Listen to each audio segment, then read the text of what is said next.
to CQC Connect, the podcast from the Care Quality Commission. My name is James Bryant, and I'm the Government Engagement Manager here at CQC.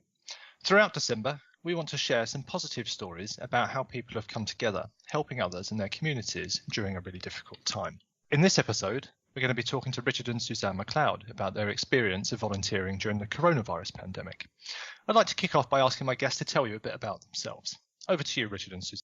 Hi, so I'm Suzanne McLeod and I'm an inspector, hospitals inspector with CQC in the North East team.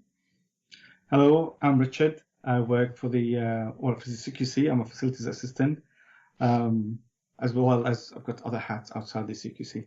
Brilliant. Thanks, guys. Right, let's delve in. Richard, could you start off by explaining how you began volunteering during the first wave of the pandemic? One of my hats outside the CQC is I'm an imam for the Newcastle University Mosque.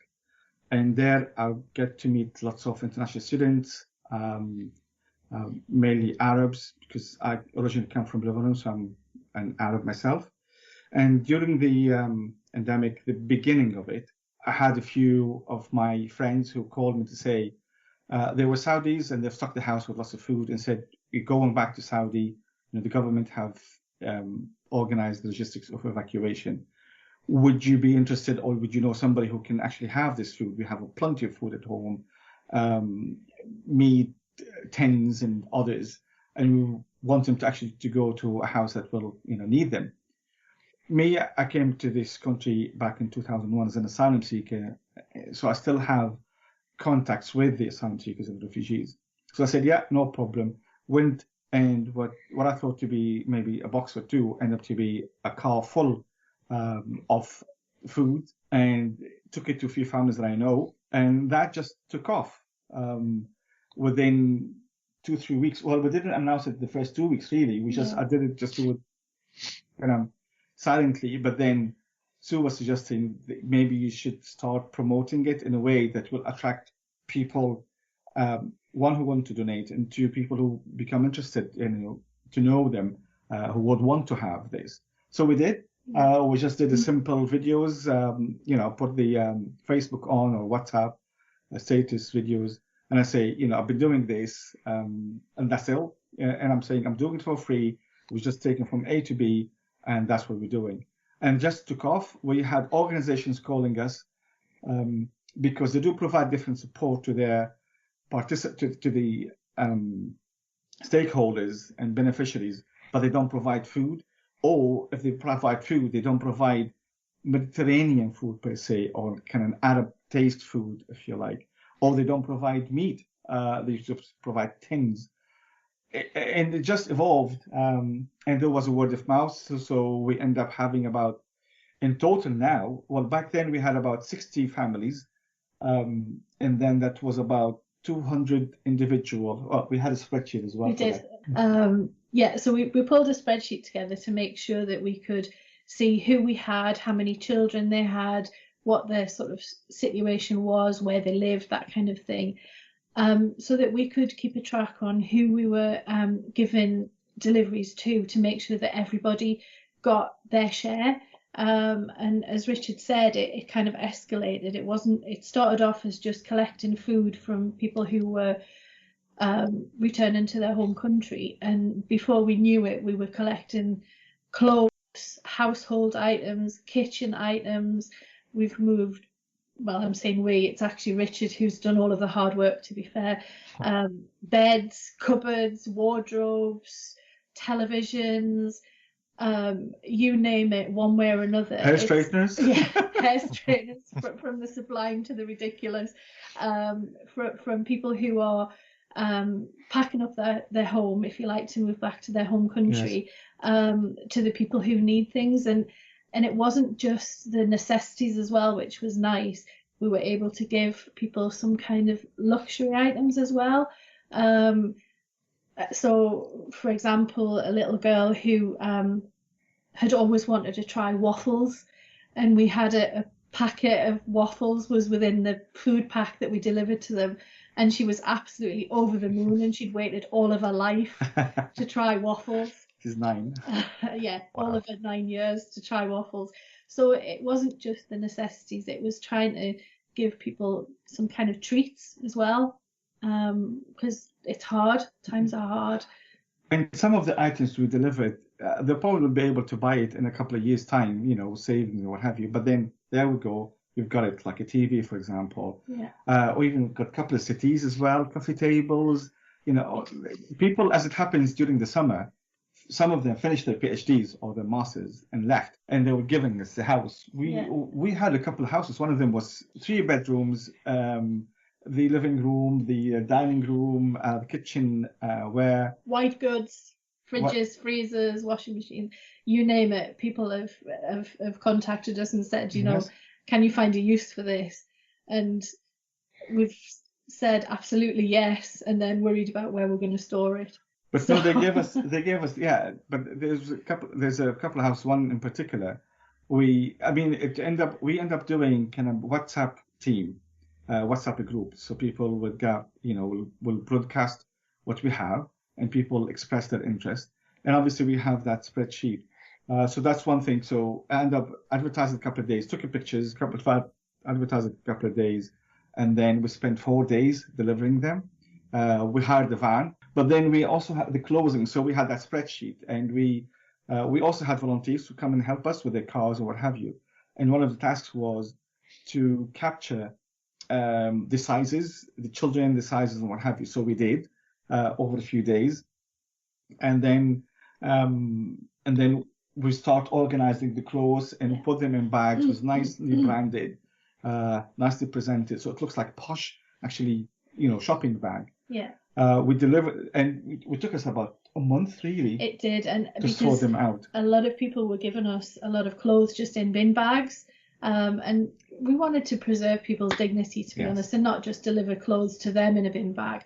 Not only that, we wanted to make sure that the clothes were of decent quality and were clean and that kind of thing, and that they were all of the same size. So I have pictures somewhere of me surrounded by a mountain, and I mean a mountain of maybe 50 to 100 black bin bags of clothes, which I sorted and put into sizes and gender and that kind of thing. And we put them in separate bags, each with the family's name on. Yeah, eventually. But we put, for example, once we know, we put the size and the gender, and then we look at the spreadsheet and assign it to a family. And then once we've done it, we had bags knowing exactly where it's going. Sorted out a plan for the volunteers. So because we have the addresses, so each one had a route, which I text them from Google Maps, text them, and they would come and they would know exactly where we're going, and the bags are clearly marked, so they would go and deliver them. It was a real logistics. Yes. There was a lot of planning went into it, as you can imagine. Yes. So, other organizations gave us also food for Eid because they didn't have an organized team actually on the grounds. One of them wasn't from London. And I think as well, what we have to also keep in mind was this was during lockdown. So all of the time it was all around social distancing. Mm-hmm. So we had to really plan, you can come at 2:00, the next person can't come until 2:30, and we need to make sure that everybody's gone before. So it was challenging, but it worked really well, and Well, thank you so much for sharing that with us. That sounds like an absolutely incredible effort and incredible thing to be part of. Especially that you've not only taken the time to do it, but that you've thought about people's dignity and have separated things out to make what they receive perhaps not feel like so much of a handout, as it were, because some people might struggle with that or find that a bit demoralizing. So really, really incredible stuff. I did just wonder though, you've done all of this stuff, you both have jobs, and you'd mentioned that you have a number of other hats on as well. I mean, how have you managed all of your time to get this done? Planning, organization. From my perspective, my team allowed me to take some time out for volunteering. So I did 1 day a week for about 2 months. So that enabled me to go to the house that we were storing all of the clothes and sort those out and that kind of thing. And I think it was similar for Richard. Yes. Originally my training is an architect, so I'm used to plan for a few projects and working on all of them at the same time. But the main thing is actually the CQC. I've spoke with my land manager. I'm not a nurse, or a doctor or paramedic, but I was still allowed to release to do this volunteer work, and I found it very inspiring. We were released by the CQC, but this volunteer work have done so much benefit. I think it's beyond even what's planned originally. Yeah. It boosts the morals of the team, of the staff of CQC. We contributed significantly to the community society in such a crisis time with different talents we have and gifts, which created a feeling of, collectively we are together into this. But equally also the recipients from that we delivered to, they were so touched that people are thinking of. Thank you. I mean, that sounds, as I said, absolutely amazing effort. And to hear, all the positive feedback that you've received from people who have received your help must be really good and mean a lot to you. And I know you've mentioned community a few times here. What does it mean to you personally to be able to help others in the community? I think because we live a very privileged life, if you like. We have jobs, we have security, we have all of the things, we feel safe. And I think to just be able to give something back to people who don't have those things or who can't take those things for granted, it just means that, I suppose selfishly, it gives us that feel good factor, which, you can't get away from. It does feel good, it feels nice. But it also, it's just about making other people feel that they're welcome and that they're safe, and that the community will accept them as we accept them and as other people accept us. And when I first came to this country in 2001, I was really overwhelmed with the amount of people volunteering in different organizations to support asylum seekers. And since then, I vowed to help back and I started by volunteering, by helping back and pay back, if you like. And ever since then, I've been trying to do this. But because I've been in the same position, I know exactly how it feels and then what this also means. And I feel I'm paying it forward. So that's my way to thank everybody who's helped, including the recent one is just the CQC, by actually allowing this chance to pay it forward, to say thank you to the people who help and support this, and we're giving to other people, and we hope that they will pay it forward as well. Mm-hmm. So that's what to us, to the community, it's us coming together with different capacities. I think as well, just to quickly add, the people that we have helped have started already to pay it forward, in so much as we've had people who we've helped in the past contacting us now and saying, look, I've managed to get myself a microwave. So the one that you gave me, would you like to have it back so you can give it to somebody else who needs it? Or and that to me was just, rather than thinking, I'm going to keep a hold of this, they were already thinking forward and saying, we want to help others now that we're in a position to do so. Yeah, our activity now, I've established a foundation to do this officially, and we have 3 things to do. So we're giving the household and items once a month, in work in partnership with the mosque and South Shields. We're giving food also, so we get organizations give us the food, and I organize the distributing them, but also share a plate. This is mainly, so many people have actually helped in the past, but they once a month, the first Saturday of every month, they do home cooking, and I collect them all from one place and then take them to different families.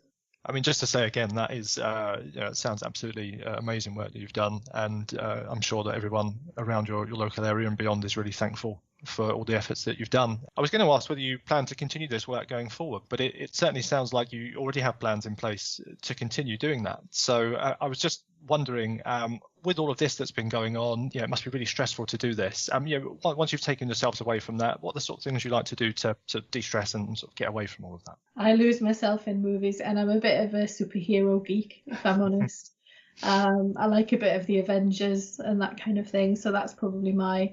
apart from that, life's pretty busy. My mum lives with us, and I'm also the next of kin for my cousin who has cerebral palsy. So between those kind of things, I'm kind of kept quite busy. Richard's the artist, though. Richard has plenty of other hobbies. So I do, I paint and I sell my artwork when possible. And I do also work, part of the things I do, also making YouTube episodes to educate people about family and raising up children. So that's also keeping us busy. Also, as an imam, I have a duty to, guide people, if you like, give advice. And I do have a Facebook page with 500,000 followers that keep me busy. And I do videos and live videos and what have you. So. And he's a calligrapher. Oh, yeah, I do calligraphy. I like poems. So that's our downtime. Well, look, thanks so much for sharing it with us and talking to us today. Thank you for asking us. It's been a real privilege. Thank you for all.